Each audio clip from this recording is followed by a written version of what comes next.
to be. So when we've been looking at how to come out of lockdown, we have been working from the start, pulling together from a number of sources of information from around the UK, working quite closely with Sport England and others, but also looking at other countries and seeing what best practice is out there. So we're here tonight to try and give you the best advice and guidance possible in preparing your facilities to open safely when we're allowed. We are still researching, we're still learning, and we'll keep updating things as we move forward. And we'll keep Scottish Rowing up to date as well, so that they can pass on any information, or if needs be, arrange another webinar. It's worth noting at this point that Sports Scotland don't get any more information from the Scottish Government on announcements and the easing of lockdown. So if you come on tonight looking for any nuggets, I'm afraid we're going to have to disappoint you. So the object of the presentation tonight is to discuss the first two phases of stages of our guidance, the plan and prepare stage. The guidance that we produced underline the underlying principles cover large and small facilities, so it covers the full range of clubs that we work with and Scottish Rowing work with. And it has to be said as well, the guidance we produce goes right through all the phases of easing of lockdown. It's based on constant review and change as the lockdown measures are eased. The majority of the measures in there are based around hygiene, cleanliness and physical distancing. And that's because we've been made aware, and the evidence we have at the moment is that all hard surfaces need to be considered touch points, because the virus can survive for up to 72 hours, which is obviously quite significant. So the four phases of the plan that we have is the plan, prepare, protect and review. The planning stage is all about considerations prior to getting access to the buildings. I know we can get them now, but it's worth going through that again if you haven't, or going through it if you haven't done already. The prepare is the actions that need to be taken to get your facilities ready prior to people entering the buildings. So in the planning phase, it's the considerations to ensure that you're prepared to open your facility. It's a responsibility of your management, your committee, to go through these things and undertake the measures safely and look at how things are going to work at the various stages of easing of lockdown measures. So you need to review and update any existing operating plans you have. If you don't have them, it's a great time to write them to make sure that you're clear about what it is you're trying to do with your facilities. It's a good idea to connect with your networks. Obviously, you guys have all connected with the Scottish Rowing. That's a great first point of contact. But there's also your local authority and other potential third sector organisations. You might have done so already, looking at funding to support your facilities through the lockdown period. But then also your members. There might be some people within that membership, within your rowers, that have got experience in some of the areas that you'll need to consider, risk assessment and things like that. You then need to consider the current requirements that you had for your facilities, for your rowers, for your community, and then marry that with the future requirements, the considerations that you'll need to look at with the various stages of lockdown and the easing of measures there. In assessing the impact of closure, that can be quite challenging. You really do need to go into every detail of the building. Some of the things that we've been talking about is infestation. Rodents can play particular havoc with your services, building services, wiring and things like that. But there might also be damp. And that might not be because of water ingress, it could be condensation, and there could be a number of other things that could have happened whilst you've left the building for a significant period. And then once you've gone through all that, you need to develop a reinstatement plan on how you're going to get the facility ready, how you're going to go through the building stage by stage and make it safe and clean and ready for the participants and members coming back. You need to consider contacting your insurers to make sure that they are aware of the situation, the period you've been away for lockdown. But then also, if there's any restrictions they might put on, we're aware from talking to England Hockey that one of the insurers that they work with across their clubs, they weren't happy with bringing people back too early within the period of lockdown. They wanted to wait until far closer to the end of the lockdown measures. So it's worth checking with your insurers if there's any restrictions or anything that might be needing checked. Moving into the preparation phase, these are the actions you need to take, the things you need to do around the facility once you get access, doing initial inspections, going into those areas to check what might have happened, checking all the doors, checking fire safety systems, checking fire doors can open, checking the locks in those, checking security systems. Water systems is something that needs to be done. The last thing we want to do is put undue pressure on the NHS with if your pipes have been left with water in them, if you've not been able to go in and run the taps for at least 5 minutes, flush all your toilets, run all the showers, you might find that it could be something like Legionella in the water system. So that needs to be tested to make sure it's safe for your users. If it is tested and it is found to be some nasties in there, you need to get them flushed and the facilities made safe. As I mentioned, if there has been any infestation, you need to get your fixed wire testing, portable appliance testing, gas systems checked.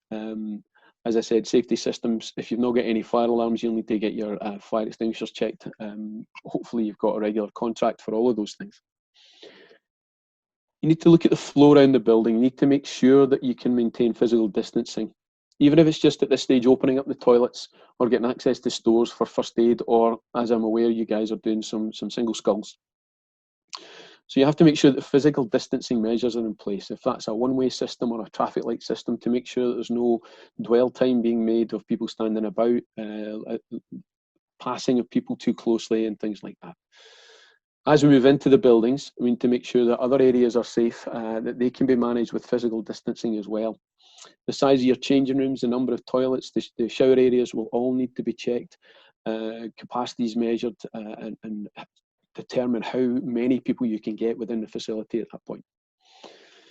Hygiene, health and safety, any of the work that you're going to do, any of the measures you undertake to get people back into the facility has to be looked at under a risk assessment. If the risk assessment is clear that it's not safe to go into an area, then you have to keep it closed until further down the easing of lockdown measures. The hygiene measures, hand washing, hand sanitizer at exits and entrances, any areas of heavy use. We need to identify regular touch points. If you can hold doors open, that's great because it means people don't have to use the handles. When we're in toilets, the advice is to remove any domestic fittings because they can increase touch points and areas of contact for people. And it's just making sure that if you have a health and safety plan, that it's being followed. The cleaning measures, we talk about enhanced cleaning measures. There is guidance from Health Protection Scotland. There's a link on our website within the Getting Fit for Sport, Getting Your Facilities Fit for Sport guidance.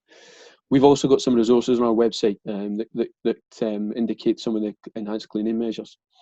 And as we move further into lockdown easing measures and we get into more areas of the building, we'll need to review that and we'll need to consider whether or not those areas need to be cleaned more frequently. So if you have got catering facilities within your clubhouses, your pavilions, you're going to have to look at what the capacities are, how frequently those areas are used, and the frequency of cleaning. It could be as short a time as 15 minutes in between full cleans of your toilet areas, depending on the capacity and the throughput of people. And in all of this, we have to keep our members and their families up to date as well, because they'll be the people who'll be using the facilities. Some of the advice we've been giving people, and we've got that from leisure networking groups, some of the larger trusts, is if you are going through these steps and stages, it's worth videoing them, doing little clips of the cleaning measures, showing people the steps you've taken to make the facilities safe for them to return, posting them on social media, because it will give those families and your members confidence of returning to the facility and returning to rowing.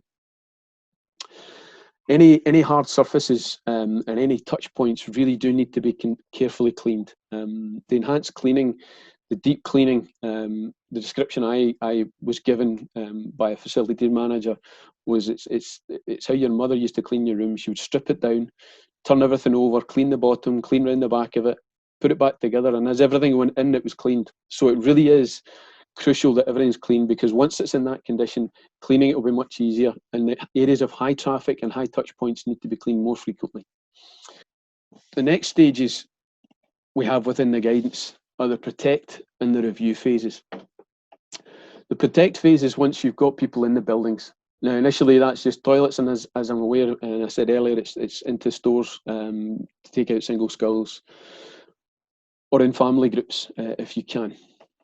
So you need to make sure that all of the actions that are taken are safe. You need to make sure that facility is run safely, and enough measures in place to protect the rowers and the people who are in and around the buildings. You have to review everything that happens at this stage. So you have to look at the records of users within that protect phase. That's the track and trace measures if an outbreak does occur. You need to make sure that all of these things are happening, the regular cleaning. And there's one thing that we learned from speaking to Sport New Zealand. Once they got through lockdown and once things started to ease and the measures were reduced in terms of restrictions, their biggest concern of coming out of lockdown was complacency. Complacency of people not washing their hands, forgetting that they shouldn't be making contact with regular touch points, and trying to make sure that they were self-policing. If one person makes a mistake, if one person sees somebody forgetting to wash their hands, forgetting to use sanitizer, and they don't remind them, that's a potential risk. And that could risk everybody who's been in the facility having to go into 14 days of isolation. So we want to make sure that we're all looking after each other, because it's everybody's responsibility to make sure we get rid of this. The review phase is really about updating plans, updating your risk assessments as you go along. You'll need to keep an eye and keep in contact with Scottish Rowing to make sure you're aware and up to date with their plans for return to sport as we move into phase 3 and phase 4. And then finally out of lockdown. We need to update our operating policies as the lockdown measures ease. We need to update all of our cleaning plans, our risk assessments, hygiene measures need to be updated. And if nothing changes from that week, it's worth just reminding people and updating your members that nothing's changed, but the measures that are there are still in place and they still need to be adhered to. The communication piece is crucial. So it's really important that we follow these measures and make sure that our facilities are safe for our users and that we can get back to rowing and sport as soon as possible. So I think now's a good time to take a pause, and if there's any questions, we'd be happy to answer them. I don't know if Grant's been answering any live. I've been busy adding bits into the chat room with lots of links, just about the last one about a bit of patience. But yep, ready to go, Graham. I'm aware that with certain indoor facilities being unavailable at the moment, that there's quite a restriction on some of the training at rowing clubs, like S&C and rowing machines.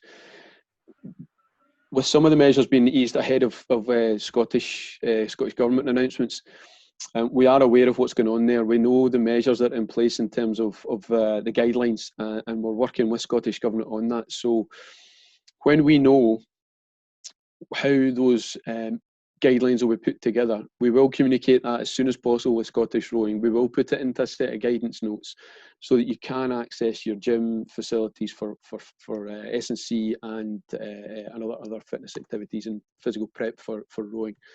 So it's worth keeping an eye on the Scottish Rowing website as well as Sports Scotland's website for that guidance when it comes out. The UK Active and Sport England guidance that came out for opening up of indoor facilities is pretty comprehensive. There's a lot of technical details in there about flow rates for ventilation, capacities for individuals, and things like that. So we'll try and put it into a set of guidance notes that are digestible for people who maybe aren't facilities experts or M&E engineers as well, because a lot of the detail kind of sits around that. So if that's something that you need to know about, please bear with us, because it's not within Scottish Government's guidance yet. Just seen a question from Anne Black. Glasgow Rowing Club hope to plan outdoor sessions with Ergs Landwind. Yep. So yeah, training outdoors, provided you follow the physical distancing measures and hygiene and cleaning measures and the kit, So after every user, the kit has to be cleaned down with antibacterial. It's worth noting within the Health Protection Scotland guidance and the Scottish Government guidance on toilets and cleaning of toilets, it shouldn't be detergent-based products. It should be antibacterial products you use. So it's got the best chance of killing the virus on hard surfaces. So when you are looking at doing any sessions outdoors, make sure you've got the right products and enough of the products there that you can run the sessions. And everybody, as I say, should maintain the physical distancing where possible. Yeah, it's probably worth mentioning here, Graham. I know that the general physical distancing is 2 metres.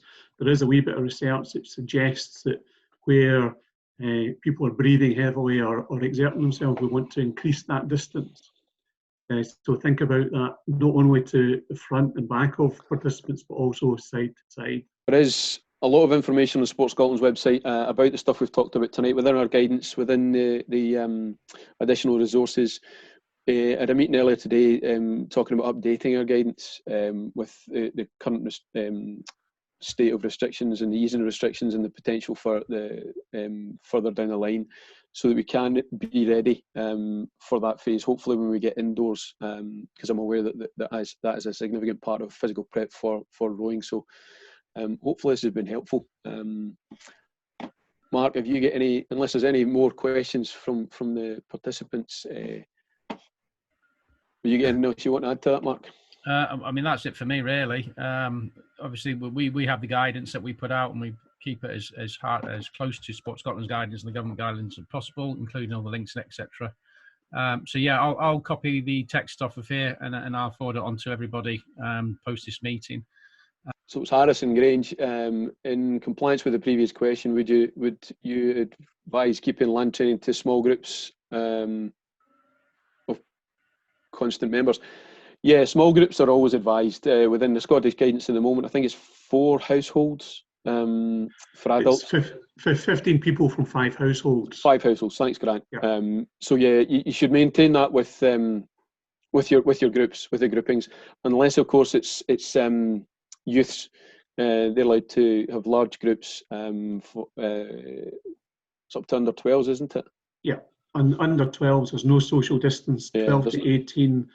It's social distance can be less than 2 metres. Yeah, you can train, but then after you finish your training session, you have to return to the physical distancing measures of 2 metres. So yeah, it's adults, definitely small groups, maintaining physical distancing. The mixed groups is within the Scottish Government guidance, as Grant said, for the 5 households. So that's where you have to go. If you have any other questions that you think of post this, then please fire them across to me, and I'll forward them on to Graham, hopefully, and Grant, and hopefully get an answer back to you. But thanks everybody for taking the time, and look forward to seeing you actually physically on the water soon.